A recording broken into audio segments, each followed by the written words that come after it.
खुलुमबाय लोगोफोर बे समाव आङो गोदान बोसोरनि बयनिसिमबो गाहाम हामग्लायनाय आरो खुलुमनाय अनसायनाय सिबिनाय गासैखौबो गोसो गोरबोनिफ्राय बावहरबाय।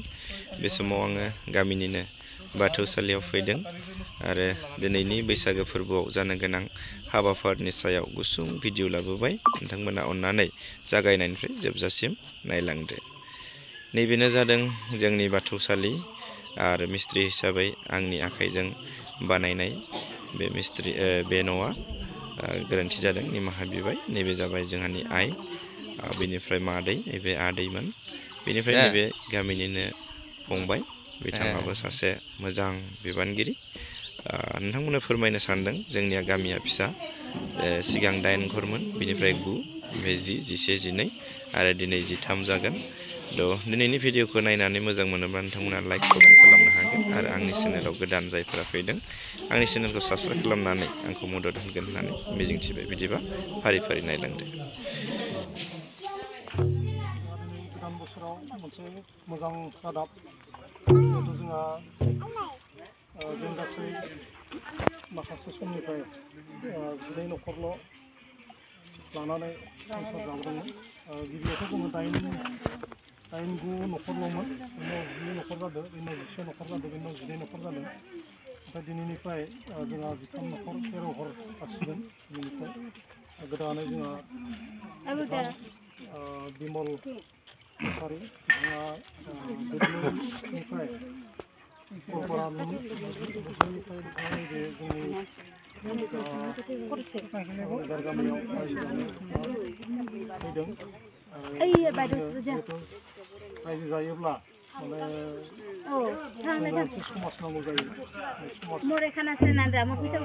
नांगौ जानायखायनो बिथाङा दिनै जोंनि बे मोदैसालि गामिनि बाथौ समाज, बे समाजाव बिथाङा दिनै हाबफैदों एबा हाबनो नागिरदों।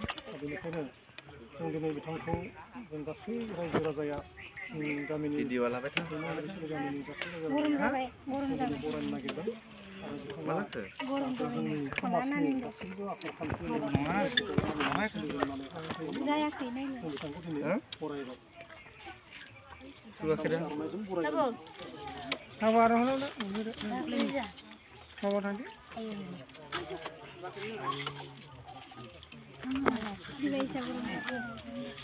दे सोरनिबा मबाइल लालाय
आनान गसाइ रां राशि गोहो राशि मैथा राशि गंसेयानो गंथाम फांसेयानो फांथाम सासेयानो साथाम हौवाफा इसोर नों गंथामानो गंसे फानथामानो फांसे साथामानो सासे बेनो जादों नों आफा थोननाय दहाय आफा नुवाथारि आनान गसाइ आफा मुलुगनिगिरि नों खोनासं सोरगोआव दङब्ला सोरगोआव खोनासं मैदामाव दङब्ला मैदामाव खोनासं हाथालाव दङब्ला हाथालाव खोनासं बारि खनानि मुगासं मैदेरा गाबोनो उदाल गुदियाव मानसि जिबिया गाबो बोराय बाथौनि सेराव दहाय आफा नुवाथारि आनान गसाइ सोरजिगिरि बोराय हे आफा इसोर बोराय बाथौ नै दिनैनि बे गोथार साननि गोथार दुब्लियाव 4 नं मैदेसालि गामिनि गोथार थानसालियाव दिनैनिफ्राय बाथौ धोरोमखौ आफानिनो सोरजिनाय हा दै बार सान अख्रां आरो रायजो राजाखौ खालामबाय साखि लाखाबाय समायखिरा थैस' अराय फालिगोन होनना बाथौ धोरोमनि खान्थि आफा बोराय बाथौनि सेराव लाबायजों गोरबोजों रायसनना दहाय आफा बोराय